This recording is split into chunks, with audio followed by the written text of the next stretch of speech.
when we get into conversations like this that do lean into this kind of like ephemeral metaphysical, there's a tendency that I see a lot for people to then do the spiritual bypassing thing that is, Absolutely. so everything's fine and everything is one and we're good, but like you said, nothing is good, nothing is bad, but that doesn't mean don't start a podcast about gender dynamics, right? It doesn't mean don't talk about these things. What does that reality, what does believing these things, that everything is yours and everything is mine, and I don't need to put restrictions on that, how does that call me to live? How does that change the way I treat someone else? If I believe that that is true, that means I don't need to cling to money. I don't need to be greedy. I don't need to hoard. It's perfect golden rule, right? Treat others the way you want to be treated because they are you. Right, exactly. It's like it's impossible not to treat other people the way you treat yourself, actually. And I think the people that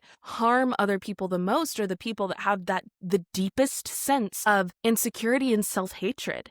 Those are the people that can't look in the mirror because there is that insecurity. And to tie it back into the patriarchy plus divine feminine, divine masculine conversation, you said something that was, I don't need to hold on to something. I don't need to grip it so tightly if I believe that it is mine, if it's mine, and if it was someone else's, it was someone else's, but it's always in this flow. I think patriarchy says, I am afraid of losing my power, right? Actually clinging to this power and control and wanting a wife to obey comes from a place of fear of not being in control, of losing that power, of something being taken from you. But if you lived as though this were true, you wouldn't have that fear because your wife having power is the same thing as you having power, is the same thing as your child having power. And suddenly life gets a lot less scary and you can trust the process a lot more.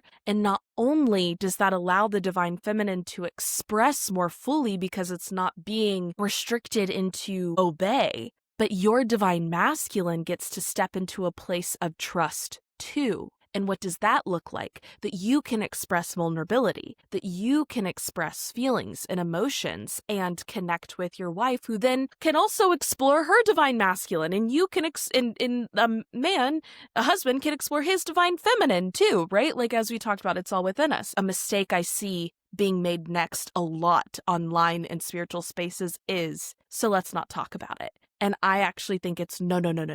How does this call us to live? How does this actually ask us to change how we treat one another and how we treat ourselves?